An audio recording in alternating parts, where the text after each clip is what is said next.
വിശുദ്ധ ഖുർആനിലെ സൂറത്തുൽ ബഖറയിൽ 158 ഒരു വചനം, ഇന്ന സ്വഫ വൽ മർവത്ത മിൻ ശആഇരില്ലാ, തീർച്ചയായും സ്വഫയും മർവയും അള്ളാഹുവിൻ്റെ ശആഇർ ആണ് എന്നാണ്.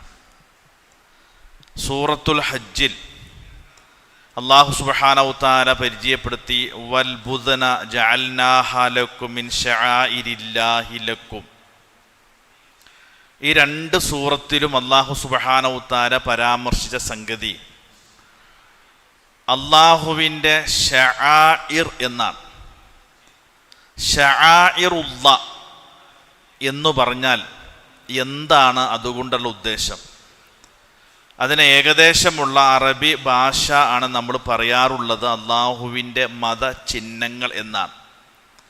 എന്നാൽ പണ്ഡിതന്മാർ ശആഇറുല്ലാ അല്ലെങ്കിൽ ശിആറുല്ലാ, അള്ളാഹുവിൻ്റെ ചിഹ്നങ്ങൾ എന്ന് പറഞ്ഞാൽ അതിന് കൊടുത്ത നിർവചനം, കുല്ലുമാ ഹറമല്ലാഹു വകറമ മിനൽ അഷ്ഹുരി വൽ അയ്യാമിൽ ഫാദില വൽ അമാകിനി വൽ ഔഖാത്തി വൽ അഷ്യാഇ എന്ന അല്ലാഹു സുബ്ഹാനഹു തആല ആദരിക്കുകയും പവിത്രമാക്കുകയും ചെയ്ത മാസങ്ങൾ, ദിവസങ്ങൾ, സമയങ്ങൾ, സ്ഥലങ്ങൾ, വസ്തുക്കൾ, ഇവയാണ് ശആഇറുല്ലാ എന്ന് ഖുർആൻ്റെ ഭാഷയിൽ പറഞ്ഞത്.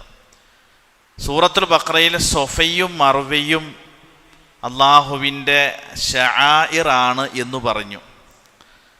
മാത്രവുമല്ല, അള്ളാഹു സുബ്ഹാനഹു തആല ശആഇറുല്ലാ എന്ന് പറഞ്ഞപ്പോൾ അള്ളാഹു എന്ന സിഫത്തിലേക്ക് ചേർത്തിയാണ് പറഞ്ഞത് എന്നർത്ഥം.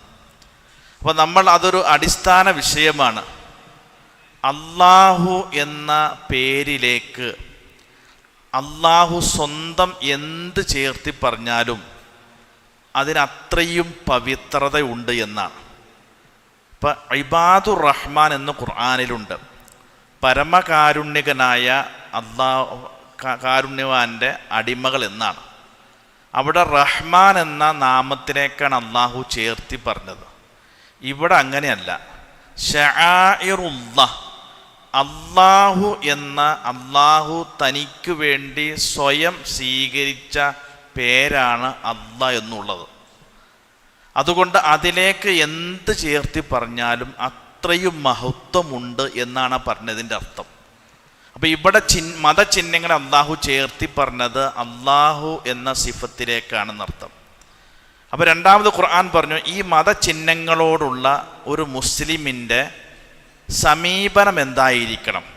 സൂറത്തുൽ ഹജ്ജിൽ പറയുന്നു, ذَلِكَ وَمَنْ يُعَظِّمْ شَعَائِرَ اللَّهِ فَإِنَّهَا مِنْ تَقْوَى الْقُلُوبِ.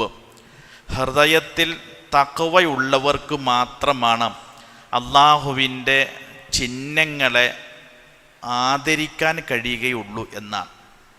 അപ്പം ഞാൻ ഇടയ്ക്കിടയ്ക്ക് അള്ളാഹുവിൻ്റെ ചിഹ്നങ്ങൾ എന്ന് പറയുമ്പോൾ നമ്മുടെ നാട്ടിൽ കാണുന്ന ഒരു മുസ്ലിം സൊസൈറ്റിയുടെ ചിഹ്നമായി കൊണ്ടു നടക്കുന്നത് അതല്ല ഈ പറഞ്ഞതിൻ്റെ അർത്ഥം. ചിഹ്നങ്ങൾ എന്ന് പറഞ്ഞാൽ അള്ളാഹു ആദരിക്കുകയും ബഹുമാനിക്കുകയും ചെയ്ത മാസങ്ങളും ദിവസങ്ങളും വസ്തുക്കളും സമയങ്ങളും സ്ഥലങ്ങളുമാണ് ഈ ശആഇറുല്ലാ, അള്ളാഹുവിൻ്റെ ചിഹ്നങ്ങൾ എന്ന് പറഞ്ഞതിൻ്റെ ഉദ്ദേശം എന്നർത്ഥം. അപ്പം അള്ളാഹുവിൻ്റെ ചിഹ്നങ്ങളെ ആദരിച്ചുകൊണ്ടായിരിക്കണം വിശ്വാസികൾ മുന്നോട്ട് പോകേണ്ടത് എന്നാണ്. സൂറത്തുൽ മാഇദയിൽ ഒന്നുകൂടി പറഞ്ഞു, യാ അയ്യുഹല്ലദീന ആമനു ലാ തുഹില്ലു ശആഇറല്ലാഹ്, അല്ലയോ സത്യവിശ്വാസികളെ, നിങ്ങൾ അള്ളാഹുവിൻ്റെ ചിഹ്നങ്ങളെ അനാദരിക്കരുത് എന്നാണ്. നോക്കൂ, എത്ര കൃത്യമാണ്. രണ്ട് ഭാഗം പറഞ്ഞു. ഒന്ന്, എന്താണ് അള്ളാഹുവിൻ്റെ ചിഹ്നങ്ങൾ എന്ന് അള്ളാഹ് പരിചയപ്പെടുത്തി. എന്നിട്ട് ആ ചിഹ്നങ്ങളൊക്കെ അള്ളാഹു തന്നോട് ചേർത്തി പറഞ്ഞു. മൂന്നാമത്, നിങ്ങൾ അവയെ ആദരിക്കുകയും ബഹുമാനിക്കുകയും ചെയ്യണം എന്ന് ഒരു ഭാഗത്ത് പറഞ്ഞു. അതിൻ്റെ മറ്റേ തലയാണ് അനാദരിക്കുകയും ചെയ്യരുത് എന്നാണ്. ആദരിച്ചാൽ മാത്രം പോരാ, ഒരു അനാദരവ് നിങ്ങളുടെ ഭാഗത്തൊന്നും വരാൻ പാടില്ല എന്നാണ് വിശുദ്ധ ഖുർആൻ പറയുന്നത്. എന്നിട്ട് സൂറത്തുൽ തൗബയിൽ അല്ലാഹു സുബ്ഹാനഹു വതആല പറയാണ്, ഇന്ന ഇദ്ദത്ത ശുഹൂരി ഇൻദല്ലാഹി 12 ശഹറൻ ഫീ കിതാബില്ലാഹി യൗമ ഖലഖ സമാവാതി വൽ അർള മിൻഹാ അർബഅത്തുൻ ഹുറും ദാലിക ദീനുൽ ഖയ്യിം ഫലാ തദ്ലിമു ഫീഹിന്ന അൻഫുസകും. അള്ളാഹുവിൻ്റെ അടുക്കൽ മാസങ്ങളുടെ എണ്ണം 12. ആകാശത്തെയും ഭൂമിയെയും സൃഷ്ടിച്ച അന്ന് മുതൽക്ക് അള്ളാഹുവിൻ്റെ അടുക്കൽ മാസങ്ങൾ എന്ന് പറഞ്ഞാൽ 12. ഈ 12 മാസങ്ങൾ മിൻഹ, ആ 12 എണ്ണത്തിൽ അർബഅത്തുൻ 4 മാസം ഹുറും പവിത്രമായ മാസങ്ങളാണ് എന്നാണ്. അപ്പോൾ ഏതാണ് ഈ 4 മാസങ്ങൾ? വിശുദ്ധ ഖുർആൻ പറഞ്ഞു, അള്ളാഹുവിൻ്റെ അടുക്കൽ 12 മാസത്തിൽ 4 എണ്ണം പവിത്രമായ മാസങ്ങളാണ് എന്ന് അള്ളാഹു പറഞ്ഞതിൽ അത് ഏതാണെന്ന് നബി വിശദീകരിച്ചു. സലാസുൻ 3 മാസങ്ങൾ മുത്തവാലിയാത്തുൻ തുടർച്ചയായി വരുന്നതാണ്. ദുൽഖഅദ, ദുൽഹിജ്ജ, മുഹറം വ റജബു മുളറ. 3 മാസം തുടർച്ചയായി വരും. ദുൽഖഅദയും ദുൽഹിജ്ജയും മുഹറം. പിന്നെ മുളർ ഗോത്രത്തിൻ്റെ പേരിൽ അറിയപ്പെടുന്ന റജബു മാസം. ഇതാണ് വിശുദ്ധ ഖുർആൻ പറഞ്ഞ പവിത്രമായ മാസം എന്നാണ്. ഇതിൽപ്പെട്ട ഏത് മാസത്തിലാണ് നമ്മളിപ്പോൾ ഉള്ളത്? ദുൽഖഅദ് മാസത്തിൻ്റെ അവസാനത്തിലാണ്. ഇന്ന് നിലാവ് കാണാത്തത് കൊണ്ട് നാളെ ദുൽഹിജ്ജ 1 അല്ല എന്നാണ് നമുക്ക് കിട്ടിയ വിവരം.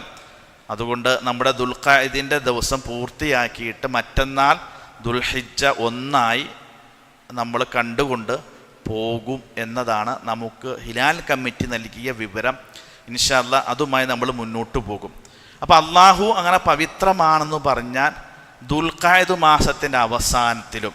ഇനി നമ്മൾ പ്രവേശിക്കാൻ പോകുന്നത് ദുൽഹിജ്ജ മാസത്തിലേക്കാണെന്നർത്ഥം. ഈ ദുൽഹിജ്ജ മാസം എന്ന് പറയുമ്പോൾ നമ്മൾ തിരിച്ചറിയേണ്ടത് ഒരു ഇസ്ലാമിക കലണ്ടറിൻ്റെ അവസാനത്തെ മാസമാണ് ദുൽഹിജ്ജ മാസം.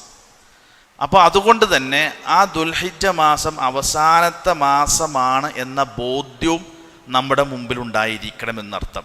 എൻ്റെ റസൂലുള്ളാഹി സ്വല്ലല്ലാഹു അലൈഹി വസല്ലമ ഈ ദുൽഹിജ്ജ മാസത്തിലെ ഏറ്റവും പവിത്രമായ ദിവസങ്ങൾ ഏതാണെന്ന് പരിചയപ്പെടുത്തിയത് ഇമാം ബുഖാരി ഉദ്ധരിക്കുന്ന ഹദീസിൽ കാണാം. മാമിൻ അയ്യാമിൽ അൽ അമലു സാലിഹു ഫീഹിന്ന അഹബ്ബു ഇലല്ലാഹി മിൻ ഹാദിഹിൽ അയ്യാമി. അല്ലാഹു സുബ്ഹാനഹു തആലയ്ക്ക് ഒരു അടിമ അമലു സ്വാലിഹാത്ത് ചെയ്യുകയാണെങ്കിൽ ഈ 10 ദിവസം ചെയ്യുന്നതാണ് അള്ളാഹ്ക്ക് ഏറെ ഇഷ്ടമെന്നാണ്. നമ്മൾ ശരിക്കും ശ്രദ്ധിക്കണം. പ്രവാചകൻ്റെ പദങ്ങൾ നോക്കൂ. ഒരു അടിമ അമലു സ്വാലിഹാത്ത് ചെയ്യുകയാണെങ്കിൽ ഈ 10 ദിവസങ്ങളിൽ ചെയ്യുന്നതിലാണ് അള്ളാഹ്ക്ക് ഏറെ ഇഷ്ടം എന്നാണ്. സമാനമായ മറ്റൊരു ഹദീസ്, അത് ഇമാം അഹ്മദ് ഉദ്ധരിക്കുന്ന ഹദീസിൽ കാണാം. മാമിൻ അയ്യാമിൻ അഅ്ളമു ഇൻദല്ലാഹി വല അഹബ്ബു ഇലൈഹിൽ അമലു ഫീഹിന്ന മിൻ ഹാദിഹിൽ അയ്യാമിൽ അശർ. അള്ളാഹുവിനെ ഏറെ ഇഷ്ടപ്പെട്ടതും അള്ളാഹുവിൻ്റെ അടുക്കൽ ഏറ്റവും മഹത്തായ ദിവസങ്ങൾ എന്ന് പറഞ്ഞാൽ ഈ ദിവസങ്ങളാണ്. അതുകൊണ്ട് ഫഅക്സിറു, നിങ്ങൾ വർദ്ധിപ്പിക്കണം, ഫീഹിന്ന, ആ മാസത്തിൽ, മിനത്തഹ്ലീലി വതഹ്മീദി വതസ്ബീഹി വതക്ബീർ. തഹ്ലീൽ, ലാ ഇലാഹ ഇല്ലല്ലാഹ് വരുന്ന ദിക്റുകളും ദുആകളും, വതഹ്മീദ്, അൽഹംദുലില്ലാ വരുന്ന ദിക്റുകളും ദുആകളും, വതസ്ബീഹ്, തസ്ബീഹുകളും, വതക്ബീർ, അല്ലാഹു അക്ബർ പോലെയുള്ള വരുന്ന തക്ബീർ നിങ്ങൾ എന്ത് ചെയ്യണം? ഈ ദിവസങ്ങളിൽ വർദ്ധിപ്പിക്കണമെന്നുള്ളതാണ്. നോക്കൂ, ഈ ദിവസങ്ങൾ അപ്പോൾ നമ്മൾ 4 മാസമാണ് പവിത്രമായതെന്ന് പറഞ്ഞു. ആ 4 മാസത്തിൽ നമ്മുടെ മുമ്പിലുള്ള ദുൽഹിജ്ജ മാസത്തിലെ ഏറ്റവും ശ്രേഷ്ഠം എന്ന് പറഞ്ഞാൽ ആദ്യത്തെ 10 ദിവസങ്ങളാണെന്ന് പറഞ്ഞു. മാത്രവുമല്ല, വിശുദ്ധ ഖുർആനിലെ സൂറത്തുൽ ഹജ്ജിൽ ഹജ്ജിനെ കുറിച്ച് പറഞ്ഞപ്പോൾ അള്ളാഹു പറഞ്ഞു, ലിയശ്ഹദു മനാഫിഅ ലഹും വയദ്കുറു ഇസ്മല്ലാഹി ഫി അയ്യാമിൻ മഅലൂമാത്ത്. നിങ്ങൾ ഹജ്ജിന് പോകുമ്പോൾ ഒരുപാട് ചരിത്ര സന്ദർഭങ്ങൾക്ക് സാക്ഷിയാകാനാണ് നിങ്ങൾ പോകുന്നത് എന്ന കൂട്ടത്തിൽ പറയട്ടെ, ഇസ്ലാമിലെ ഇബാദത്തുകളിൽ ചരിത്രം അറിഞ്ഞ് നിർവഹിക്കേണ്ട ഇബാദത്ത് ഹജ്ജ് മാത്രമേ ഉള്ളൂ. ചരിത്രം കൂടി അറിയണം. നിസ്കാരത്തിൻ്റെ പൂർത്തീകരണത്തിന് നിസ്കാരത്തിൻ്റെ ചരിത്രം അറിയണോ? വേണ്ട. നോമ്പിൻ്റെ പൂർത്തീകരണത്തിന് നോമ്പിൻ്റെ ചരിത്രം അറിയണ്ട. ഹജ്ജിൻ്റെ പൂർത്തീകരണത്തിന് എന്തറിയണം? ഹജ്ജിൻ്റെ ചരിത്രം അറിയണം. അപ്പം അള്ളാഹു എന്തിനാ പറഞ്ഞത്? നിങ്ങൾ ചില ചരിത്ര സന്ദർഭങ്ങൾക്ക് നിങ്ങൾ സാക്ഷികളാകാനാണ് പോകുന്നത് എന്നാണ്. എന്നിട്ട് യദ്കുറുസ്മല്ലാഹി ഫി അയ്യാമിൻ മഅലൂമാത്ത്, അറിയപ്പെട്ട ദിവസങ്ങളിൽ നിങ്ങൾ കൂടുതൽ അള്ളാഹുവിനെ സ്മരിക്കാൻ എന്നാണ്. ഇവിടെ അറിയപ്പെട്ട ദിവസങ്ങൾ എന്ന് പറഞ്ഞാൽ അതിൻ്റെ പവിത്രത അറിയപ്പെട്ടത് എന്നതാണ് എൻ്റെ ഉദ്ദേശം. ആ അയ്യാമിൻ മഅലൂമാത്ത് എന്ന് പറഞ്ഞാൽ ഇബ്നു അബ്ബാസിനെ പോലെയുള്ള സഹാബത്ത്. ആരാണ് ഇബ്നു അബ്ബാസ് റളിയല്ലാഹു അൻഹു? നബി സല്ലല്ലാഹു അലൈഹി വസല്ലമയ്ക്ക് ശേഷം വിശുദ്ധ ഖുർആനിലെ ഒരു ആയത്ത് ആധികാരികമായി വിശദീകരിക്കുവാനുള്ള ധാർമ്മികമായ യോഗ്യതയുള്ള ഒന്നാമത്തെ സഹാബി ഇബ്നു അബ്ബാസ് റളിയല്ലാഹു അൻഹു ആണ്. നമ്മൾ അതാണ് മനസ്സിലാക്കേണ്ടത്. ഇബ്നു അബ്ബാസ് റളിയല്ലാഹു അൻഹു പറയുമ്പോൾ ഒരു സഹാബി എന്നല്ല, പ്രവാചക തിരുമേനി സല്ലല്ലാഹു അലൈഹി വസല്ലമ കഴിഞ്ഞാൽ വിശുദ്ധ ഖുർആനിലെ ഒരു ആയത്ത് ആധികാരികമായി വിശദീകരിക്കുവാനുമുള്ള യോഗ്യത ആർക്കാണ്? ഇബ്നു അബ്ബാസ് റളിയല്ലാഹു അൻഹുവിനാണ്. അത് എങ്ങനെ കിട്ടിയതാണ്? ഒന്ന്, നബി സല്ലല്ലാഹു അലൈഹി വസല്ലമ പ്രാർത്ഥിച്ച് കിട്ടിയതാണ്. നബി പ്രത്യേകമായി, നബിക്ക് ദീർഘദൃഷ്ടി ഉണ്ടായിരുന്നു ഇബ്നു അബ്ബാസ് റളിയല്ലാഹു അൻഹുവിനെ കുറിച്ചിട്ട്. അതുകൊണ്ടാണ് റഈസുൽ മുഫസ്സിരീൻ, വിശുദ്ധ ഖുർആൻ വ്യാഖ്യാനിക്കുന്നവരുടെ നേതാവ് എന്നാണ് ഇബ്നു അബ്ബാസ് റളിയല്ലാഹു അൻഹുവിനെ കുറിച്ച് പറഞ്ഞത്. അതുകൊണ്ടാണ് ഇദാ ജാഅ നസ്റുല്ലാഹി വൽ ഫത്ഹ് എന്ന ആയത്ത് ഇറങ്ങിയപ്പോൾ ഉമർ റളിയല്ലാഹു അൻഹു പലവരോടും ചോദിച്ചു, ആ ആയത്തിൻ്റെ ഉദ്ദേശം എന്താണ്? പലവരും പറഞ്ഞു അത് മക്കാ വിജയമാണ് എന്നെല്ലാം പറഞ്ഞു. അവസാനമാണ് ഉമർ റളിയല്ലാഹു അൻഹു അബ്ദുല്ലാഹി ഇബ്നു അബ്ബാസിനോട് ചോദിച്ചു, എന്താണ് താങ്കളുടെ അഭിപ്രായം എന്നാ? നോക്കൂ, നബി സല്ലല്ലാഹു അലൈഹി വസല്ലമ മരണപ്പെടുമ്പോൾ വളരെ ചെറുപ്പമാണ്, 16-17 വയസ്സ് മാത്രമേ ഇബ്നു അബ്ബാസ് റളിയല്ലാഹു അൻഹുവിനുള്ളൂ. അപ്പോൾ ഇബ്നു അബ്ബാസ് റളിയല്ലാഹു അൻഹു ആണ് പറഞ്ഞത് ആയത്തിൻ്റെ ഉദ്ദേശം പ്രവാചകൻ്റെ വിട പറച്ചിലാണ് എന്നാണ്. ദീൻ പൂർത്തിയായാൽ പിന്നെ നബിയുടെ ആവശ്യമില്ലല്ലോ. ദീൻ പൂർത്തിയായ നബിക്കുള്ള ഡ്യൂട്ടി എന്ന് പറഞ്ഞാൽ ദീൻ പൂർത്തിയാക്കലാണ്. അത് പൂർത്തിയായ പിന്നെ നബിയുടെ ആവശ്യമില്ല. അപ്പം നബി യാത്ര പറയുന്നു എന്നതാണ് അതിൻ്റെ ഉദ്ദേശം. അതായിരുന്നു അതിൻ്റെ ഉദ്ദേശമെന്ന് സഹാബത്ത് പിന്നീട് പറയുകയാണ്.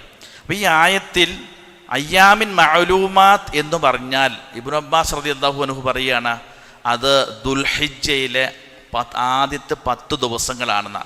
വൽ ഫജർ വലയാലിൻ അശർ, പ്രഭാതം തന്നെയാണ് സത്യം, 10 ദിനങ്ങൾ തന്നെയാണ് സത്യം എന്ന് പറഞ്ഞു. ആ 10 ദിനങ്ങൾ എന്ന് പറഞ്ഞപ്പോഴും അബ്ദുല്ലാഹി ഇബ്നു ഉമർ റളിയല്ലാഹു അൻഹു അതുപോലെ ഇബ്നു അബ്ബാസ് റളിയല്ലാഹു അൻഹു എന്നവരൊക്കെ പറഞ്ഞു അതും ഉദ്ദേശം ദുൽഹിജ്ജയിലെ 10 നോക്കി, ഈ ആയത്തിനൊരു പ്രത്യേകതയുണ്ട്. പ്രഭാതം തന്നെയാണ് സത്യം. അള്ളാഹു ഒരു കാര്യത്തെ പിടിച്ച് സത്യം ചെയ്തിട്ടുണ്ടെങ്കിൽ അത്ര ഗൗരവപ്പെട്ട സംഗതിയായിരിക്കും എന്നർത്ഥം. അള്ളാഹു എല്ലാത്തിനെയും സത്യം. അള്ളാഹുവിൻ്റെ പ്രത്യേകത, അള്ളാഹുവിൻ്റെ സൃഷ്ടികളെ കൊണ്ടേ സത്യം ചെയ്യുള്ളൂ. അതാണ് അള്ളാഹിൻ്റെ പ്രത്യേകത. കാരണം ഒരു സൃഷ്ടി വൈഭവമാണ് സൃഷ്ടാവിനെ തിരിച്ചറിയുക. അപ്പം അള്ളാഹു പറയാണ് വലയാലിൻ അശർ, 10 ദിവസങ്ങൾ തന്നെയാണ് സത്യം എന്ന് പറഞ്ഞാൽ സഹാബത്ത് പറഞ്ഞു അത് ദുൽഹിജ്ജയിലെ ആദ്യത്തെ 10 ദിവസങ്ങളാണ്. അപ്പോൾ നോക്കൂ, ഇവിടെ എല്ലാം പറഞ്ഞതിൽ അള്ളാഹു സത്യം ചെയ്തു എടുത്തു പറഞ്ഞ ദിവസങ്ങൾ, അറിയപ്പെട്ട ദിവസങ്ങൾ എന്നൊക്കെ പറഞ്ഞതിൽ അതിൻ്റെ ഉദ്ദേശങ്ങൾ മുഴുവൻ ഈ പറഞ്ഞതുപോലെയുള്ള ദുൽഹിജ്ജയിലെ ആദ്യത്തെ 10 ദിവസങ്ങളാണ്. അപ്പം എന്തുകൊണ്ടാണ് ഈ ദിവസങ്ങൾക്ക് ഇത്ര മഹത്വം വരാൻ കാരണമെന്ന് ഇബ്നു ഹജർ അസ്ഖലാനി റഹിമഹുല്ല എന്ന് പറഞ്ഞാൽ നമ്മുടെ കയ്യിലുള്ള സ്വഹീഹുൽ ബുഖാരിയുടെ ഏറ്റവും ആധികാരിക വിശദീകരണം എഴുതിയ പണ്ഡിതനാണ് ഇബ്നു ഹജർ അസ്ഖലാനി റഹിമഹുല്ല. അദ്ദേഹം പറയുന്നുണ്ട് എന്തുകൊണ്ടാണ് ഇത്രയും ശ്രേഷ്ഠത വരാൻ കാരണം. അന്ന സബബ ഫി ഇംതിയാസി അശരി ദിൽഹിജ്ജ, ദിൽഹിജ്ജ 10 ഇത്ര മഹത്വം വരാൻ കാരണം ഹുവ ഇജ്തിമാ ഉമ്മഹാത്തിൽ ഇബാദാത്തി ഫീഹ, ഇസ്ലാമിലെ ഒട്ടുമിക്ക ഇബാദത്തുകളൊക്കെയും ഒരുമിച്ച് കൂടുന്നത് ഈ 10 ദിവസങ്ങളിൽ മാത്രമാണ്. വേറെ ഒരു ദിവസങ്ങളിലും ഇസ്ലാമിലെ എല്ലാ ഇബാദത്തുകളും നമസ്കാരം, നോമ്പ്, ഹജ്ജ്, ഉംറ, ബലി എന്ന് തുടങ്ങിയുന്ന ദാന, സ്വതക്ക എന്ന് തുടങ്ങുന്ന എല്ലാ ഇബാദത്തുകളും ഒരുമിച്ച് കൂടുന്നത് എപ്പോഴും മാത്രമേ ഉള്ളൂ? ഈ 10 ദിവസങ്ങളിൽ മാത്രമാണുള്ളൂ എന്ന. അതുകൊണ്ടാണ് അതിന് അത്രയും ശ്രേഷ്ഠത വന്നതെന്ന. കൂടെ തന്നെ ഷെയ്ഖുൽ ഇസ്ലാം ഇബ്നു തൈമിയ്യ റഹിമഹുല്ലാ പറയുന്നുണ്ട്. ഇത് നിങ്ങൾ ശരിക്കും ശ്രദ്ധിച്ചോ. അദ്ദേഹം പറയുകയാണ്, റമദാനിൻ്റെ അവസാനത്തെ 10ൻ്റെ രാത്രി ദുൽഹജ്ജ് 10ൻ്റെ രാത്രിയേക്കാളും ശ്രേഷ്ഠമാണ്. റമദാനിൻ്റെ അവസാനത്തെ 10ലെ രാത്രികൾ ദുൽഹജ്ജ് 10ലെ രാത്രിയേക്കാളും ശ്രേഷ്ഠമാണ്. റമദാനിൻ്റെ അവസാനത്തെ 10ൻ്റെ പകലുകളിലേക്കാളും ശ്രേഷ്ഠം ദുൽഹജ്ജിലെ 10ലെ പകലുകൾക്കാണ്. റമദാനിൻ്റെ അവസാനത്തെ 10ൻ്റെ പകലുകളെക്കാളും ശ്രേഷ്ഠം ദുൽഹജ്ജ് 10ലെ പകലുകൾക്കാണ്. അപ്പം റമദാനിൻ്റെ രാത്രികൾക്കാണ് ശ്രേഷ്ഠത, ഇവിടെ പകലുകൾക്കാണ് ശ്രേഷ്ഠത. എന്തുകൊണ്ടാണ് രാത്രികൾക്ക് ശ്രേഷ്ഠതായി? ഇന്നാ അൻസൽനാഹു ഫീ ലൈലത്തുൽ ഖദർ, ഖുർആൻ ഇറക്കിയത് ഒരു രാത്രി ആയതുകൊണ്ടാണ് എന്ത് സംഭവിച്ചത്? രാത്രിക്ക് കൊടുത്തത് എന്നർത്ഥം. ഇവിടെ എന്താണ് പകലിന് ശ്രേഷ്ഠത? ഈ അവസാനത്തെ 10ഉം ഈ 10ഉം തമ്മിൽ വലിയ ബന്ധമുണ്ടോ? ഉണ്ട്. ഖുർആൻ ഇറങ്ങിയതിൻ്റെ നമ്മുടെ ഓർമ്മയാണ് ഏത്? റമദാൻ അല്ലേ? ഖുർആൻ ഇറങ്ങിയത് റമദാനിലാണ്. ദീൻ പൂർത്തിയായത് ദുൽഹജ്ജിലാണ്. അപ്പോൾ ഖുർആൻ ഇറങ്ങിയത് കൊണ്ട് ആ രാത്രി അല്ലാഹു സുബ്ഹാനഹു വ തആല പവിത്രമാക്കി. ദീൻ പൂർത്തിയായത് എപ്പോഴാ? ദുൽഹജ്ജ്, പകല്, അറഫ, വെള്ളിയാഴ്ച. അപ്പോൾ ഒരു ദീൻ്റെ 2 ഘട്ടങ്ങളും ആര് പൂർത്തിയാക്കിയാണ്? അല്ലാഹു സുബ്ഹാനഹു വ തആല പൂർത്തിയാക്കി നമുക്ക് തരികയാണെന്നർത്ഥം. അതുകൊണ്ട് നമുക്ക് എന്തു വേണം? ഇത്രയും ശ്രേഷ്ഠമായ ദിവസങ്ങൾ അതിനെ ഉപയോഗപ്പെടുത്താൻ കഴിയണം. ഇനി ഇതിന് ഏറ്റവും ഗൗരവപ്പെട്ട സംഗതി എന്താണെന്നറിയുമോ? ഈ ദിവസങ്ങളുടെ ശ്രേഷ്ഠത, അതിൽ ചെയ്യുന്ന അമലുകൾക്ക് ഇത്രയും പ്രതിഫലമുണ്ടെങ്കിൽ ഈ 10 ദിവസങ്ങളിൽ നമ്മുടെ ഭാഗത്തുനിന്ന് വരുന്ന തിന്മകൾക്ക് അതിഗുരുതരമായിരിക്കും. ഈ 10 ദിവസങ്ങൾ ഏത് അമലു സ്വാലിഹാത്ത് ചെയ്താലും അള്ളാഹ്ക്ക് ഏറെ ഇഷ്ടം ഇപ്പോഴാണ്. പക്ഷെ ഈ 10 ദിവസങ്ങളിൽ നമ്മുടെ ഭാഗത്തുനിന്ന് വരുന്ന തിന്മകളുടെ ഗൗരവവും കൂടൂന്നർത്ഥം. അപ്പം അതുകൊണ്ട് എന്തു പാടില്ല? വളരെ സൂക്ഷിച്ച് ജീവിച്ചില്ലെങ്കിൽ നമുക്ക് അള്ളാഹുവിൻ്റെ ഈ മാസങ്ങളെയും ദിവസങ്ങളെയും അനാദരവ് നടത്തി എന്ന ശിക്ഷ നമ്മൾ വാങ്ങിയെടുക്കേണ്ടി വരുമെന്നർത്ഥം. അപ്പോൾ ചോദിക്കും, അങ്ങനെ നമ്മൾ അനാദരവ് കാണിക്കാതിരുന്നാൽ പോരെ എന്നാണ്. അപ്പം അള്ളാഹു പറഞ്ഞു, അനാദരവ് കാണിക്കരുത് മാത്രമല്ല, നിങ്ങൾ ആദരിക്കുകയും വേണം എന്നാണ്. അവിടെയാണ് വിഷയം. നമ്മൾ എങ്ങനെയാണ് ഈ മാസത്തെ ആദരിക്കുക? എങ്ങനെ ആദരിക്കാം? നബി പറഞ്ഞു, അമലുസാലിഹാത്ത് കൊണ്ട് ധന്യമാക്കണം. അതാണ് ഉദ്ദേശം. ഞാൻ ആ മാസത്തെ ആദരിക്കുന്നുണ്ട് എന്ന് പറഞ്ഞുകൊണ്ട് നടന്നുകൊണ്ടായില്ല. അമലു സ്വാലിഹാത്ത് ചെയ്ത് ഈ 10 ദിവസങ്ങളുടെയും പകലുകൾ ധന്യമാക്കി അള്ളാഹുവിന് ഏറെ ഇഷ്ടപ്പെട്ട ദിവസങ്ങളിൽ ഏറെ ഇഷ്ടപ്പെട്ട അമലുകൾ ചെയ്ത് ഇഷ്ടദാസന്മാരാകാൻ ശ്രമിക്കലാണ് നമ്മുടെ ബാധ്യത. അള്ളാഹു തൗഫീക്ക് നൽകി അനുഗ്രഹിക്കുമാറാകട്ടെ. അപ്പോൾ അതാണ് ഒരു ഗൗരവം. അപ്പോൾ നമുക്ക് എങ്ങനെ ധന്യമാക്കാമെന്നറിയാം. വളരെ എളുപ്പമാണ്. ചില കാര്യങ്ങളൊന്ന് ശ്രദ്ധിച്ചാൽ മതി. ഒന്നാമത്, നമുക്കൊരു തീരുമാനമെടുക്കാൻ കഴിയണം. ഇൻഷാ അല്ലാഹ് അത് എപ്പോഴും വേണം. ഈ ദുൽഹജ്ജ് 10ൻ്റെ പകലുകൾ ഞാൻ എല്ലാ ഫർദ് നമസ്കാരവും ജമാഅത്തായി നമസ്കരിക്കാൻ ശ്രമിക്കും. ഒന്നതാ, എല്ലാവരും മനസ്സിൽ ഉറപ്പിക്കാം. എല്ലാ ഫർദ് നമസ്കാരവും ജമാഅത്തായി നിർവഹിക്കാൻ ഞാൻ ശ്രമിക്കും. ഇതല്ലാത്തപ്പോഴും ബാധ്യതയാണ്. ഫർദ് നമസ്കാരങ്ങൾ മുഴുവൻ ജമാഅത്തായി നിസ്കരിക്കാനാണ് കൽപ്പിക്കപ്പെട്ടിരിക്കുന്നത്. നമ്മോട് ഒറ്റയ്ക്ക് നിസ്കരിച്ചാൽ നിസ്കാരം വീടും ജമാഅത്ത് നഷ്ടപ്പെടുത്തിയതിന് വേറെ മറുപടി പറയേണ്ടി വരും എന്ന് തിരിച്ചറിയണം. അപ്പോൾ ഒന്നതാ. രണ്ടാമത്, എല്ലാ ഫർദ് നമസ്കാരത്തിൻ്റെയും ഒപ്പമുള്ള റവാത്തിബ് സുന്നത്തുകൾ ഞാൻ നഷ്ടപ്പെടുത്തില്ല എന്നാണ്. റവാത്തിബ് വളരെ ഗൗരവപ്പെട്ട സംഗതിയാണ്. എന്തിനാ റവാത്തിബ്? ഫർദ് നമസ്കാരങ്ങൾക്ക് വരുന്ന പോരായ്മ പരിഹരിക്കാനാണ് റവാത്തിബ്. ഇത് റവാത്തിബ് തന്നെ ഇല്ലെങ്കിലോ? ഫർദ് തന്നെ അപൂർണമാണ്. ഇനി അല്ലാഹു സുബ്ഹാനഹു വ തആല എന്ന ഏതെങ്കിലും ഒരു ഫർദ് പൂർണ്ണമാക്കാൻ വേണ്ടി റവാത്തിബ് നോക്കുമ്പോൾ റവാത്തിബ് നമ്മുടെ കയ്യിലില്ലെങ്കിലോ ആ നിസ്കാരം അപൂർണമായിട്ട് നിൽക്കും. അപ്പോൾ വളരെ ഗൗരവപ്പെട്ട സംഗതിയാണ്. അപ്പം അതുകൊണ്ട് എല്ലാ റവാത്തിബ് സുന്നത്തുകളും ഞാൻ നിർവഹിക്കുമെന്ന് നമുക്ക് തീരുമാനമെടുക്കാൻ കഴിയണം. പിന്നെ പകലാണല്ലോ ഏറ്റവും ഉത്തമം. അപ്പോൾ പകലിൽ നമുക്ക് നിർവഹിക്കാൻ പറ്റുന്ന നിസ്കാരമാണ് ളുഹ നമസ്കാരം.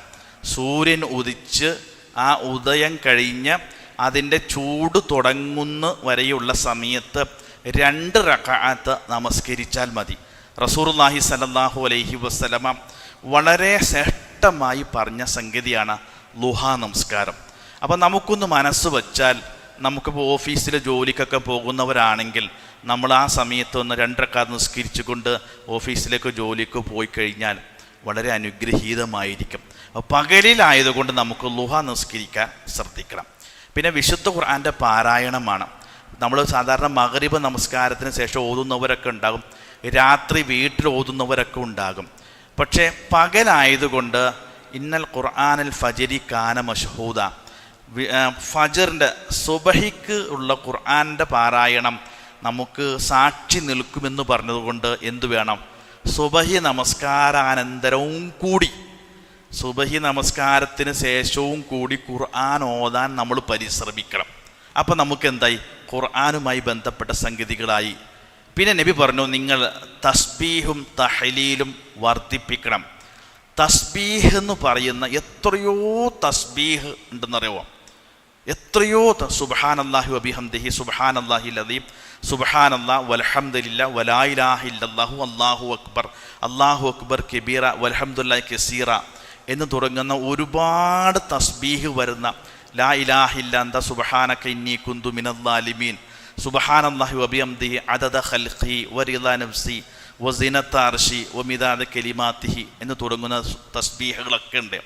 ഈ തസ്ബീഹിന് മറ്റൊരു പ്രത്യേകതയുണ്ട്. ഒരു മനുഷ്യൻ അനുഭവിക്കുന്ന ഏത് മാനസിക സംഘർഷങ്ങൾക്കും ഒരു മോചനമായി പറഞ്ഞത് തസ്ബീഹ് ചെല്ലാനാണ്.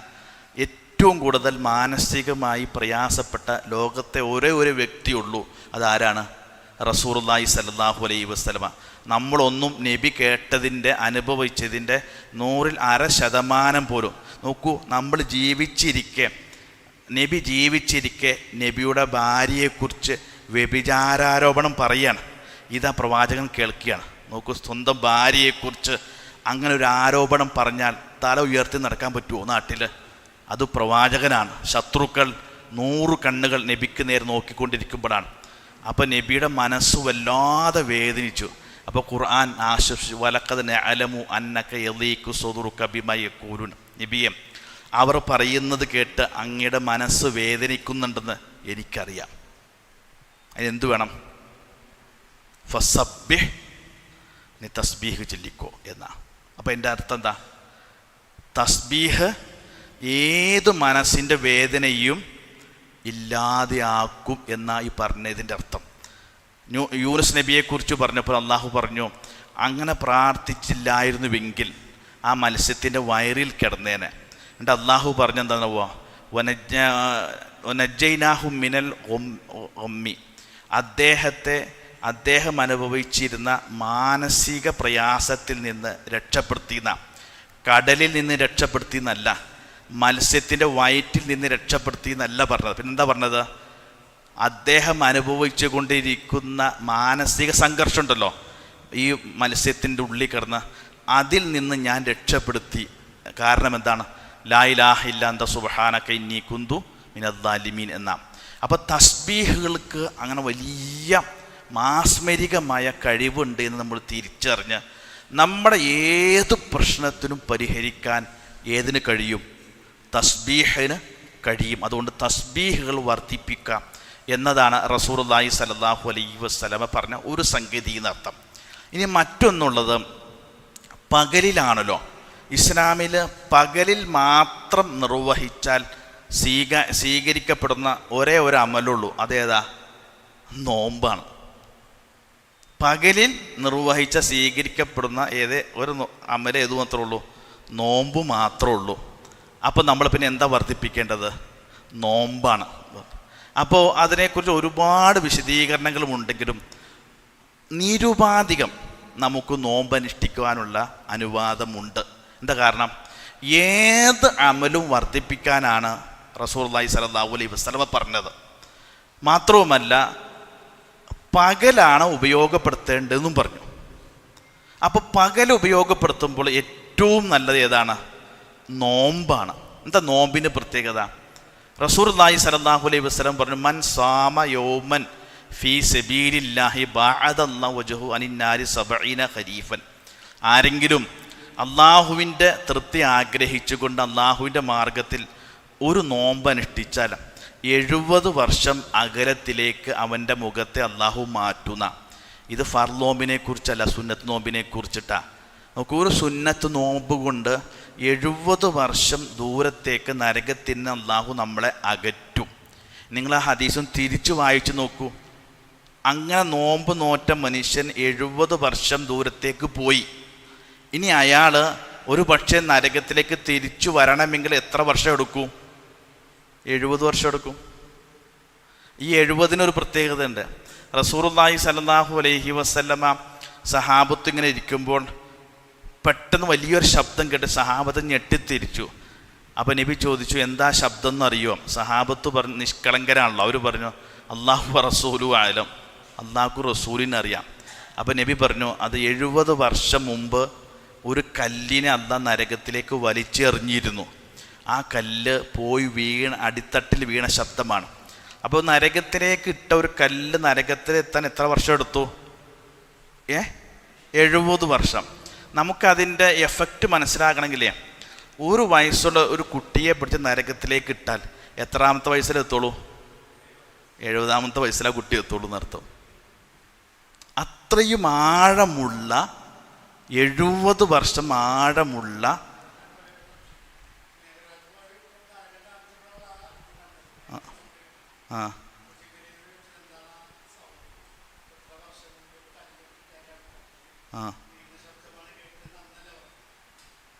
അല്ലല്ല, പിന്നീടാണ് നബി പറഞ്ഞത്.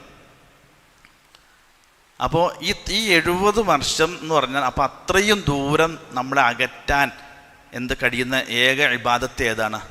നോമ്പാണ്. അപ്പം നമുക്ക് നോമ്പ് വർദ്ധിപ്പിക്കാം.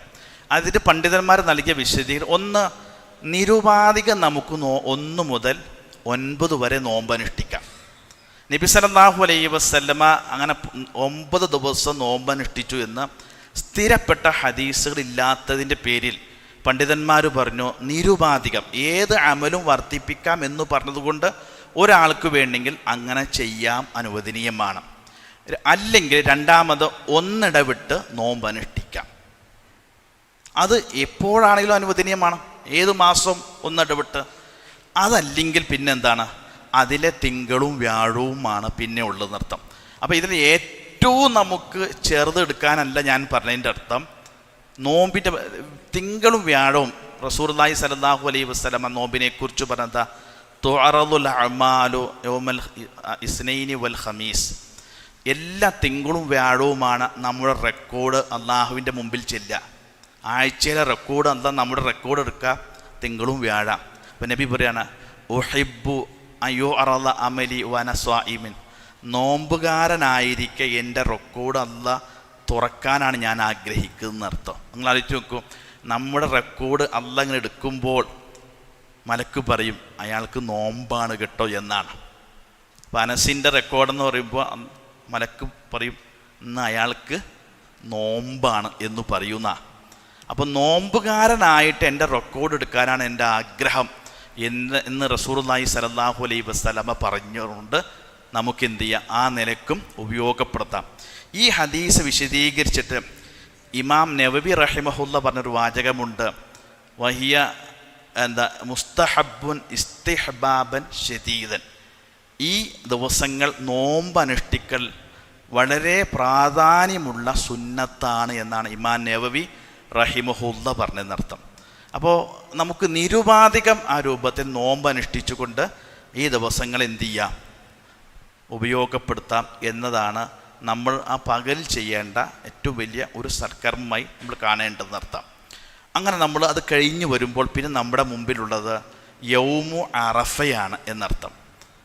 യൗമു അറഫ, ദുൽഹജ്ജ് മാസത്തിൻ്റെ ദിവസങ്ങൾക്ക് ചില പേരുകൾ കൊടുത്തിട്ടുണ്ട് റസൂലുള്ളാഹി സ്വല്ലല്ലാഹു അലൈഹി വസല്ലം. ദുൽഹജ്ജ് 8-നാണ് യൗമു തർവിയ എന്ന് പേര് പറയാം. അത് ആ ദിവസത്തിൻ്റെ പേരാണ്. ദുൽഹജ്ജ് 9-ൻ്റെ പേരാണ് യൗമു അറഫ എന്നുള്ളത്. ദുൽഹജ്ജ് 10-ൻ്റെ പേരാണ് യൗമു നെഹർ എന്നുള്ളത്. 11, 12, 13 അയ്യാമു തശ്രീഖ്. ഇത് ദിവസങ്ങളുടെ പേരുകൾ മാത്രമാണ് എന്നർത്ഥം. ഏതുപോലെ മുഹറം 9-ൻ്റെയും 10-ൻ്റെയും താസുആവും ആശുറാവും എന്ന പേരുള്ളതുപോലെ ഈ ദിവസങ്ങളുടെ പേരാണ് എന്നർത്ഥം. നമ്മൾ ഖുർആൻ, ഇപ്പോൾ നമ്മൾ ഹജ്ജിന് പോകുമ്പോൾ അറഫയിൽ പോയി നിൽക്കൂലേ, അവിടെ ശരിക്കും ആ സ്ഥലത്തിൻ്റെ പേര് അറഫാത്ത് എന്നാണ്. അങ്ങനെ അവിടെ എഴുതി വെച്ചുകൊണ്ട് മുഴുവൻ അറഫാത്ത് എന്നാണ്. ഖുർആൻ പറഞ്ഞതും അറഫാത്ത് എന്നാണ്. അറഫ എന്ന് പറഞ്ഞാൽ ദിവസത്തിൻ്റെ പേരാണ്. അറഫാത്ത് എന്ന് പറഞ്ഞാൽ ആ സ്ഥലത്തിൻ്റെ പേരാണ്. അറഫ എന്ന് പറഞ്ഞാൽ ആ ദിവസം. ഏത് ദിവസം?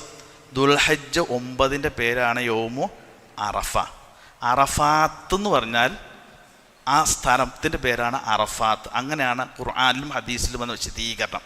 അപ്പം നമുക്ക് എന്നാണോ നമ്മുടെ യൗമു അറഫ, നമ്മുടെ ദുൽഹജ്ജ് 9, അന്നാണ് നമ്മുടെ യൗമു അറഫ. അതിന് നമുക്കൊരു സംശയത്തിലും ഇടവരേണ്ടതില്ല എന്നർത്ഥം. നമുക്ക് ചിലപ്പോൾ ചില വൈകാരികമായ സംശയങ്ങളൊക്കെ തോന്നും. ഹാജിമാർ അവിടെ നിൽക്കുകയാണല്ലോ, അപ്പോൾ നമ്മൾ നോമ്പനുഷ്ഠിക്കണ്ടേ എന്നൊക്കെ ഉണ്ട്. ഇതൊക്കെ നമ്മൾ കണ്ടെത്തുന്ന ചില വിശദീകരണങ്ങളാണ്. അതൊന്നും നമുക്ക് പ്രമാണമായി നമുക്ക് സ്ഥാപിക്കാൻ കഴിയില്ല. നമുക്കിപ്പോൾ ഒരാൾ നമുക്ക് എന്നാണ് ദുൽഹജ്ജ് 1, നമ്മൾ അത് ഫോളോ ചെയ്തിട്ട് എന്നാണ് ദുൽഹജ്ജ് നമ്മുടെ 9, അന്നാണ് നമ്മുടെ യൗമു അറഫ എന്നർത്ഥം. ഏതായ ഒരു കാര്യം ഉറപ്പാണ്, നബി സല്ലല്ലാഹു അലൈഹി വസല്ലമയുടെ യൗമു അറഫയുടെ പിറ്റേ ദിവസം നബിക്ക് യൗമു നെഹറായിരുന്നു. അത് ഉറപ്പാണ്. യൗമു അറഫയുടെ പിറ്റേ ദിവസം നബിക്ക് യൗമു നെഹറായിരുന്നു. അതിൽ ഒരു കാലത്തും നബി അതിൽ മാറ്റം വന്നിട്ടില്ല എന്നാണ് നമ്മൾ പ്രമാണങ്ങളുമായി ബന്ധപ്പെട്ടപ്പോൾ അത് തിരിച്ചറിയേണ്ടത്. റസൂലുള്ളാഹി സ്വല്ലല്ലാഹു അലൈഹി വസല്ലമയുടെ വിശദീകരണത്തിൽ ഉമർ റളിയല്ലാഹു അൻഹുവിനോട് ചോദിക്കുന്നുണ്ട് ഒരു ജൂതൻ, നിങ്ങളുടെ ഗ്രന്ഥത്തിൽ ഒരു ആയത്തുണ്ടല്ലോ, അല്ലൗമ അക്മൽതു ലക്കും ദീനക്കും വഅത്മംതു അലൈക്കും നിഅമതി വറളീതു ലക്കുമുൽ ഇസ്ലാമ ദീന, നിങ്ങൾക്ക് ഇന്ന് നിങ്ങളുടെ മതത്തെ പൂർത്തിയാക്കി തൃപ്തിപ്പെട്ട് തന്നിരിക്കുന്നു എന്ന് പറഞ്ഞത്, അത് ഞങ്ങൾക്കായിരുന്നു അവതരിച്ചതെങ്കിൽ ഞങ്ങളത് വലിയ ആഘോഷമായിട്ട് കൊണ്ടു നടന്നേനെ എന്ന് പറഞ്ഞു. അപ്പോൾ ഉമർ റളിയല്ലാഹു അൻഹു പറഞ്ഞു, ഞങ്ങൾക്കും അത് ആഘോഷമാണല്ലോ. അതെന്നാ ഇറങ്ങിയത്? ഇറങ്ങിയ സ്ഥലം എനിക്കറിയാം, ദിവസവും അറിയാം, സമയവും അറിയാം. അത് ഇങ്ങനെ അറഫാ ദിനത്തിൽ റസൂലുള്ളാഹി സ്വല്ലല്ലാഹു അലൈഹി വസല്ലമ ഒട്ടകപ്പുറത്തിരിക്കുമ്പോഴാണ് ആയത്ത് ഇറങ്ങിയത്. അത് ജുമുഅ ദിവസത്തിലായിരുന്നു എന്ന് ഉമർ റളിയല്ലാഹു അൻഹു പറയുന്നുണ്ടെന്നർത്ഥം. അപ്പോൾ അത്രയും ശ്രേഷ്ഠമായ ഒരു ദിവസമാണ് യൗമു അറഫ എന്നുള്ളതെന്നർത്ഥം. അപ്പോൾ അവിടെയും അതിൻ്റെ ശ്രേഷ്ഠത ഏതിനാണ്? അറഫയുടെ പകലുകൾക്കാണ് എന്നതാണ് റസൂലുള്ളാഹി സ്വല്ലല്ലാഹു അലൈഹി വസല്ലം വിശദീകരണം.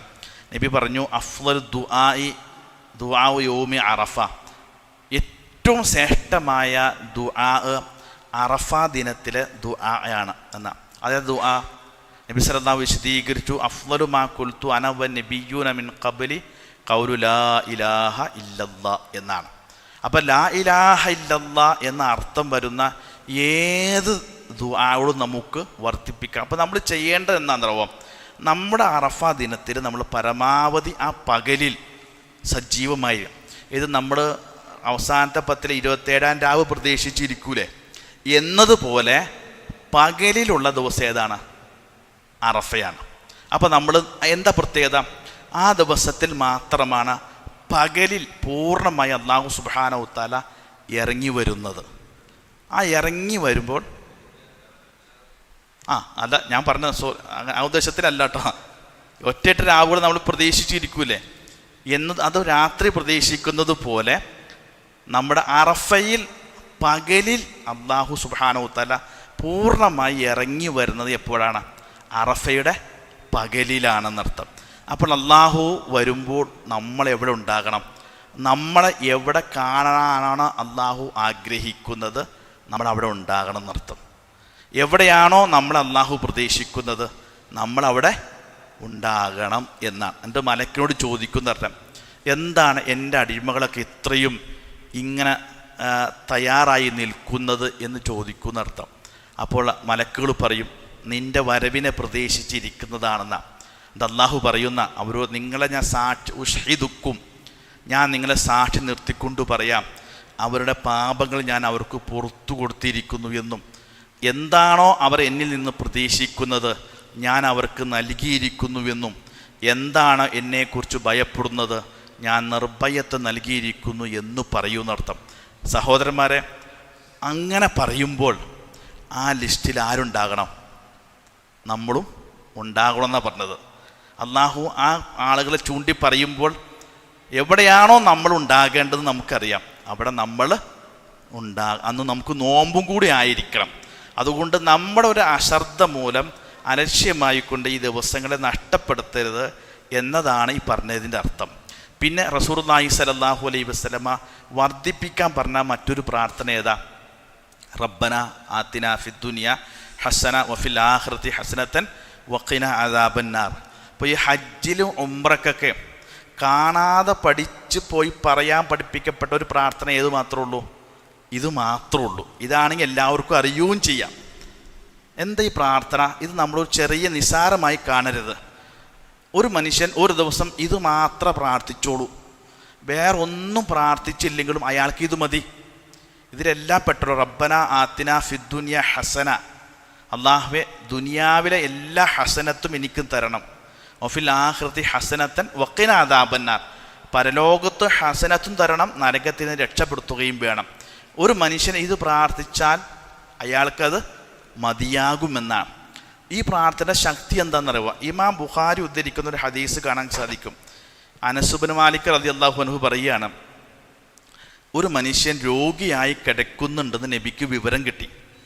ആ നബി സല്ലല്ലാഹു അലൈഹി വസല്ലമ ആ മനുഷ്യനെ കാണാൻ പോവുകയാണ്. കൂട്ടത്തിൽ അനസ് ഇബ്നു മാലിക് ഉണ്ട് പോകുന്നത്. അങ്ങനെ ചെന്നപ്പോൾ അനസ് ഇബ്നു മാലിക് പറയാം, ഈ രോഗിയായ മനുഷ്യൻ രോഗം പിടിപെട്ട് കൈകാലുകളൊക്കെ ഉണങ്ങിയിട്ട് ഈ പക്ഷിക്കുഞ്ഞുങ്ങളുടെ കൈകാലുകൾ പാടെ ദുർബല, അങ്ങനെയായി ആ മനുഷ്യൻ. അപ്പം നബി സല്ലല്ലാഹു അലൈഹി വസല്ലം ചോദിച്ചു, ഹൽ കുന്ത ദഅൗതല്ലാഹ ബിശൈഇൻ, നിങ്ങൾ അല്ലാഹുവിനോട് പ്രാർത്ഥിക്കുന്ന കൂട്ടത്തിൽ വേറെ എന്തെങ്കിലും പ്രാർത്ഥിച്ചിരുന്നോ കൂടുതലായിട്ട്? ഇങ്ങനെ എത്ര ഒരു ദയനീയമായ അവസ്ഥ. അപ്പോൾ ആ മനുഷ്യൻ പറഞ്ഞു, ഞാൻ പ്രാർത്ഥിക്കുന്ന കൂട്ടത്തിൽ ഒരു കാര്യം കൂടുതലായി പ്രാർത്ഥിച്ചിരുന്നു എന്നാ. അതെന്താണെന്നറിയാം? അല്ലാഹുമ്മ മാ കുന്ത മുആകിബി ബിഹി ഫിൽ ആഖിറതി ഫഅജ്ജിൽ ലി ഫിദ്ദുനിയ, അല്ലാഹുവേ പരലോകത്ത് എന്നെ ശിക്ഷിക്കാൻ നീ തീരുമാനിച്ചിട്ടുണ്ടെങ്കിൽ അത് ഇവിടെ വച്ച് ശിക്ഷിച്ചോ എന്ന് ഞാൻ പ്രാർത്ഥിച്ചിരുന്നു എന്നാണ്. നോക്കൂ, അപ്പം നബിക്കാട് കോപം വന്നു. ഇങ്ങനെ പ്രാർത്ഥിക്കാൻ പാടുണ്ടോ? അല്ലാഹുവേ പരലോകത്ത് വരുമ്പോൾ നീ എന്നെ ശിക്ഷിക്കാൻ തീരുമാനിച്ചിട്ടുണ്ടെങ്കിൽ ആ ശിക്ഷ ഇവിടെ വച്ച് എന്നെ ശിക്ഷിച്ചോ എന്ന് ഞാൻ പ്രാർത്ഥിച്ചിരുന്നു എന്ന് പറഞ്ഞു. അപ്പം നബി സുബ്ഹാനല്ലാഹ്, നബിക്ക് വളരെ അത്ഭുതവുമായി. അങ്ങനെയൊക്കെ പ്രാർത്ഥിക്കാൻ പറ. ഇന്നക ലാ തസ്തതിഉ ഔ ലാ തുതിഉ, നിനക്ക് അത് താങ്ങാൻ കഴിയില്ല. നീ ഈ പ്രാർത്ഥിച്ച് ചോദിച്ച് അല്ലാഹു നിനക്ക് വല്ല ശിക്ഷയും തന്നാൽ നിനക്ക് താങ്ങാൻ കഴിയില്ലത് എന്ന് പറഞ്ഞ് നബി വളരെ ഗൗരവത്തോടു കൂടി അയാളെ പറഞ്ഞിട്ട് പറഞ്ഞു, നീ എന്താ പ്രാർത്ഥിക്കേണ്ടത്? റബ്ബന ആതിനാ ഫിദ്ദുനിയ ഹസന വഫിൽ ആഖിറതി ഹസനതൻ വഖിന അദാബന്നാർ എന്നല്ലേ പ്രാർത്ഥിക്കേണ്ടതെന്ന് പറഞ്ഞു. എന്നിട്ട് നബി തിരുത്തി ഇങ്ങനെ പ്രാർത്ഥിക്കാൻ പറഞ്ഞിട്ട് പോയി. പിന്നെ അനസ് ഇബ്നു മാലിക് പറയാണ്, ആ മനുഷ്യൻ പിന്നീട് ഞങ്ങൾ കാണുമ്പോൾ രോഗമൊക്കെ മാറി നല്ല ആരോഗ്യമുള്ള മനുഷ്യനായിട്ട് ഞാൻ കണ്ടു എന്ന് പറയുന്നുണ്ടെന്നർത്ഥം. ആലോചിച്ച് നോക്കൂ. അപ്പോൾ പ്രാർത്ഥിക്കുന്നു എന്ന് പറഞ്ഞാൽ നമ്മുടെ പ്രാർത്ഥന എപ്പോഴും പോസിറ്റീവായ രൂപത്തിലായിരിക്കണം. എതിരായി വരുന്ന രൂപത്തിലൊന്നും പ്രാർത്ഥിക്കാൻ, അങ്ങനെ പ്രാർത്ഥന നമുക്ക് താങ്ങാനുള്ള കരുത്തുണ്ടാവില്ലല്ലോ. അപ്പോൾ അത്രയും മഹത്വമുണ്ട് ഈ റബ്ബന ആതിനാ ഫിദ് ദുനിയ ഹസന വഫിൽ ആഖിറതി ഹസനതൻ വഖിനാ അദാബന്നാർ എന്ന പ്രാർത്ഥനയെക്കുറിച്ച് തന്നെ റസൂലുള്ളാഹി സ്വല്ലല്ലാഹു അലൈഹി വസല്ലമ വിശദീകരിച്ചതെന്നർത്ഥം. ഇനി അപ്പോൾ നമുക്ക് അങ്ങനെ പകലുകളൊക്കെ വളരെ ഉപയോഗപ്പെടുത്തിയിട്ട് ഈ അറഫയുടെ നോമ്പും കഴിഞ്ഞ് നമ്മൾ യൗമുൻ നെഹറിലേക്ക് പ്രവേശിക്കുകയാണ്. അന്നാണ് നമ്മൾ ബലിയറുക്കുന്നത്. ബലിയുടെ കൂട്ടത്തിൽ നമ്മൾ പറയട്ടെ, നമ്മൾ ബലിയറുക്കുമ്പോൾ ഇസ്ലാമിലെ ഒരു ഇബാദത്താണ് ബലി ട്ടോ. ഇന്ന സ്വലാത്തി വ നുസുക്കി വ മഹ്യായ വ മമാത്തി ലില്ലാഹി റബ്ബിൻ. നുസുക്ക് എന്ന് പറഞ്ഞാൽ എന്താ? ബലി. നമസ്കാരം പോലെ, നോമ്പ് പോലെ, ഹജ്ജ് പോലെ ഒരു ഇബാദത്താണ് ബലി, ഉളുഹിയത്ത്. ആ ഉളുഹിയത്ത് അതൊരു ഇബാദത്താണ് എന്ന രൂപത്തിൽ തന്നെ കാണണം എന്നർത്ഥം. നമ്മൾ ശ്രദ്ധിക്കാതെ പോകുന്ന ഒരു കാര്യം എന്താണെന്നറിയാമോ?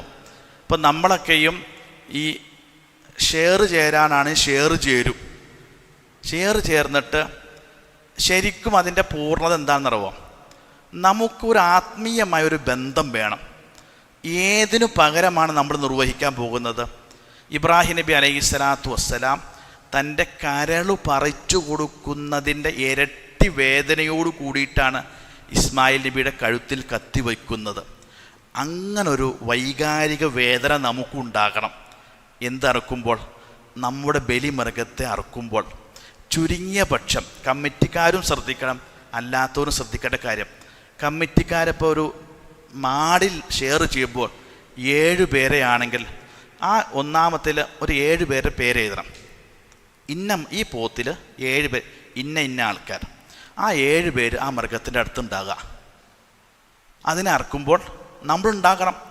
കാരണം നമ്മുടെ ഷെയറുള്ള മൃഗത്തെയാണ് അറക്കാൻ പോകുന്നത്. നമ്മൾ പേര് കൊടുത്തു, പൈസ അടിച്ചു, അറുത്തോ കൊടുത്തോ ഇതൊന്നും അറിയാതെ വൈകുന്നേരം പോയി ആ കിറ്റ് വാങ്ങിക്കൊണ്ടുവരുന്ന ഒരവസ്ഥ നമ്മൾ ഉണ്ടാക്കരുത്. നമ്മളവിടെ ഉണ്ടാകണം എന്നീ പറഞ്ഞതിൻ്റെ അർത്ഥം. കാരണം എന്താണ്? ഇസ്ലാമിലെ ആദ്യം നടന്ന ഒരു ആരാധനാകർമ്മം ഏതാണ്? ബലിയാണ്.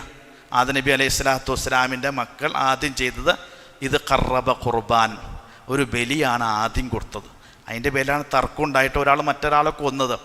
ആദ്യം തുടക്കം കുറിച്ചത് ബലിയിലാണ്. അപ്പം നമ്മുടെയൊക്കെ ജീവിതം ഇപ്പം ഒരു പക്ഷേ മുതിർന്നവർക്ക് ഉണ്ടായിക്കൊള്ളുന്നില്ല. നമ്മുടെയൊക്കെ ശരിക്കും സുന്നത്ത് ഇസ്ലാമിൻ്റെ പ്രമാണമനുസരിച്ച് നമ്മുടെ ജീവിതം തുടക്കം കുറിക്കുന്ന എവിടുന്ന? അഖീഖ എന്ന ബലി അർത്തിട്ടാണ്, അല്ലേ? അഖീഖ എന്ന ബലി കൊണ്ടാണ് നമ്മുടെ ഈ ജീവിതം ഈ ഭൂമുഖത്ത് തന്നെ തുടങ്ങുന്നത്. അത് ചരിത്രപരമായ ഒരു തുടക്കമാണ്. അപ്പോൾ വലിയ ബന്ധമുണ്ട് നമുക്ക് ഈ ബലിയായിട്ട്. അതുകൊണ്ട് ഉളുഹിയത്ത് നമ്മളൊന്ന് പറയുമ്പോൾ അതൊരു വൈകാരികമായി നമ്മൾ കാണുകയും അതിനെ സമീപിക്കുകയും ഇസ്മായിൽ നബി അലൈഹി സ്വലാത്തു വസ്സലാം എന്താണോ ഇബ്രാഹിം നബി അലൈഹി സ്വലാത്തു വസ്സലാമിന് അന്ന് പ്രിയപ്പെട്ടത് എന്തായിരുന്നു?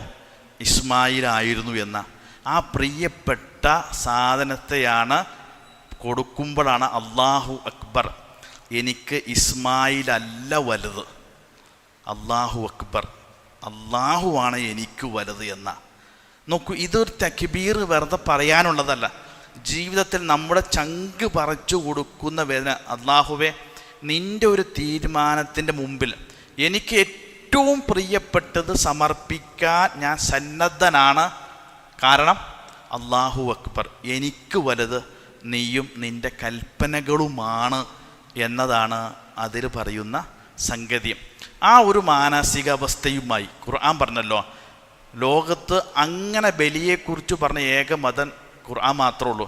ലയനാനല്ലാഹ ലുഹൂമുഹ വലാ ദിമാഹുഹ, നിങ്ങൾ അറക്കുന്ന മൃഗത്തിൻ്റെ രക്തവും മാംസവും എനിക്ക് വേണ്ട, എനിക്ക് വേണ്ടത്.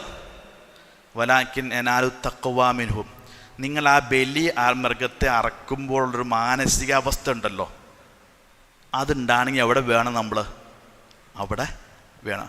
ഇതിങ്ങനെ കൊടുത്തിട്ട് അർത്ഥോ എന്ന് പറഞ്ഞ് പോകുന്നത് അത് ആർക്കു വേണ്ടിയിട്ടാണ്? ആർക്കു വേണ്ടിയിട്ടാണ്? എന്താ ചോദിക്കുകയാണ്.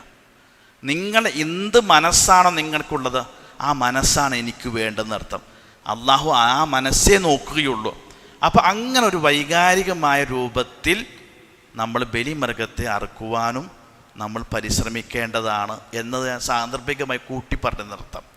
അതുകൊണ്ട് ഇസ്ലാമിലെ ഏറ്റവും ശ്രേഷ്ഠകരമായ ദിവസങ്ങളിലൂടെയാണ് നമ്മൾ കടന്നു പോകുന്നത് എന്ന നല്ല ബോധ്യം നമ്മുടെ മനസ്സുകളുണ്ടായിരിക്കണം.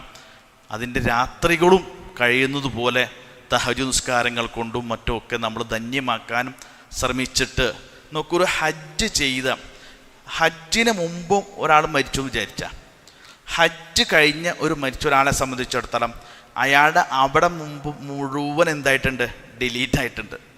അയാൾ നേരെ ഡയറക്റ്റും കൂടെ ആയിരിക്കും, സ്വർഗത്തിലേക്കായിരിക്കും. അത്രയും ഒരു ശ്രേഷ്ഠത ഇത് ഇസ്ലാമിക കലണ്ടറിൻ്റെ അവസാനമാണ്.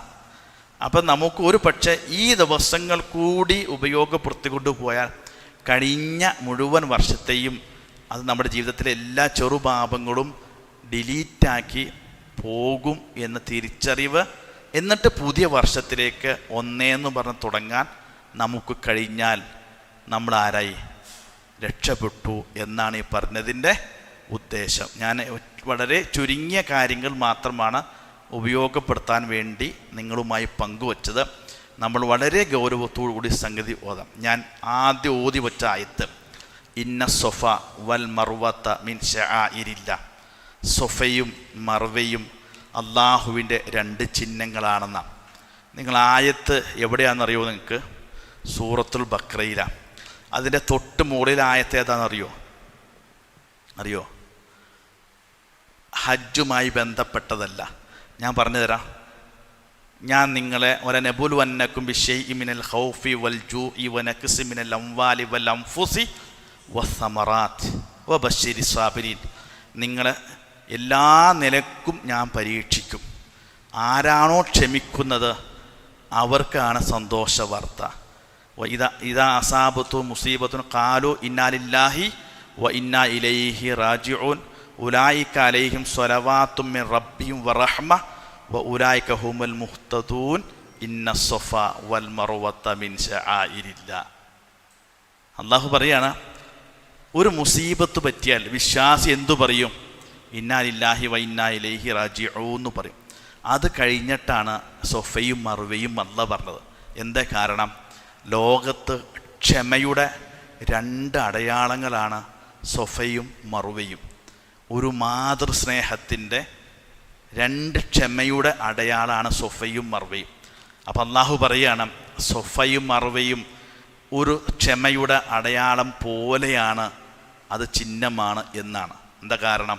ഇന്ന് നോക്കൂ, ഇന്ന് സൗദി അറേബ്യയുടെ സൽമാൻ രാജാവ് ഹജ്ജിന് പോകുന്നുണ്ടെങ്കിൽ അയാളുടെ ഹജ്ജ് ശരിയാകണമെങ്കിൽ സൊഫയിലും മർവയിലും നടക്കുകയും ഓടുകയും വേണം.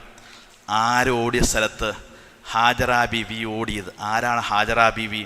ഒരൊറ്റ ക്വാളിറ്റി ഉള്ളൂ, ഇബ്രാഹിം നബിയുടെ ഭാര്യ എന്ന ക്വാളിറ്റി മാത്രമേ ഉള്ളൂ. പൊക്കം കുറഞ്ഞ കറുപ്പ് ആയ അടിമ സ്ത്രീയാണ് ആര്? ഹാജറ ബീവി. അപ്പം അള്ളാഹു പറയാണ്, ലോകത്തെ ഏറ്റവും വലിയ തറവാടിത്തമുള്ള മുസ്ലിം വ്യക്തി, നിൻ്റെ ഹജ്ജ് ശരിയാകണമെങ്കിൽ ഹാജറ എന്ന പെണ്ണോടിയ സ്ഥലത്തോടെ ഓടിയിരിക്കണം. അതാണ് ഇസ്ലാമിൻ്റെ.